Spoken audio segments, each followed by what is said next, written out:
Hello everyone. In the previous discussions, we have discussed about the basics of autotronics that we can call as introduction and definition we've seen, and finally, what are the advantages of this autotronics or electronic system in automobile department that have studied detailed in the previous video.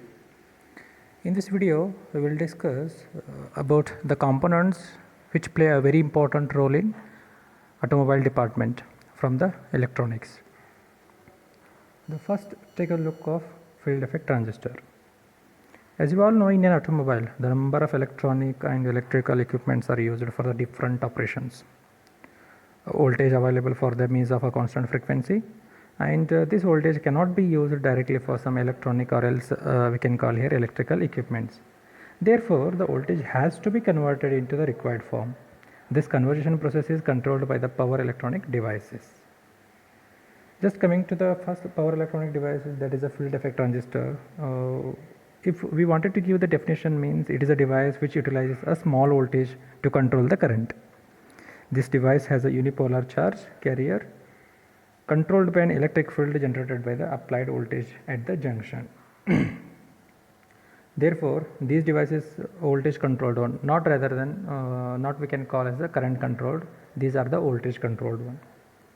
Just take a look of the construction and working of the field effect transistor. As you have seen here, there are two different FET we are seeing in this figure, N channel and P channel. The FET consists of a silicon bar of N-type semiconductor material with two isolines of P-type semiconductor material embedded in the sides, we can call. The lower end of bar S is called the source. Source is the terminal through which the majority carriers are entered in the bar. The upper end of the bar D, we can call D, called as drain. Drain is the terminal through which the majority carriers are released from the bar. The two sides regions are connected together internally is called gate. Very important. Gate, source and the drain connections are as we are seeing in this figure: drain, source and gate.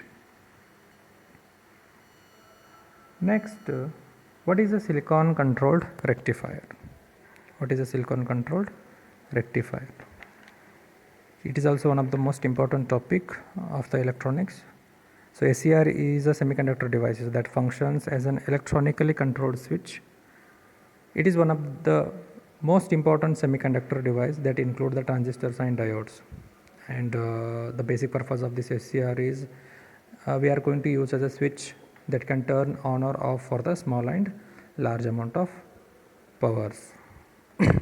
While discussion, SCR is also known as a thyristor sometimes, made up of with the silicon as a semiconducting material. Why we are choosing the silicon means silicon is chosen because of its low cost and its high temperature and power capabilities. While seeing the symbolical or construction of this SCR means, as we are seeing here, it is a 4-layer 3-junction unidirectional device.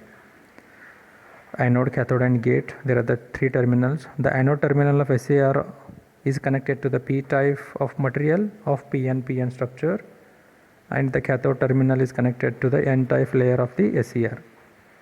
And coming to the gate of the SCR is connected to the P type of the material near to the cathode, as we are seeing in this diagram. The gate terminal determines the instant at which the rectifier switches from the open circuit to the short circuit. And in which field this SCR is using means, as a phase control of the signals, we are going to using as a SCR for switching of electronic devices, triggering the ICs and different timing circuits. And in controlled rectifiers, we are using battery chargers, protective circuits also we are using, relay controls, light dimmers, photoelectric controls. In many fields we are using the SCR circuit. This is the symbolical representation of SCR. In this discussion, the last important topic is integrated chips. Very important, simply we can call here ICs. It is the microchip or the chip in a microscopic electronic circuit. As IC is a small chip that can be function as amplifier, oscillator and timer, microprocessor or computer memory. Yes, very many applications are there for this IC. An IC is a small wafer usually made with the silicon as semiconductor material that can hold anywhere from the hundreds to the millions of transistor resistors and capacitors. The scale of integrations or the number of components we can call here. When we see in the scale of integration of these ICs means we can see in the form of small scale, medium scale, large scale, very large scale and super large. In small scales we can call here abbreviations we can provide or we can give as a SSI, that is small scale of integration.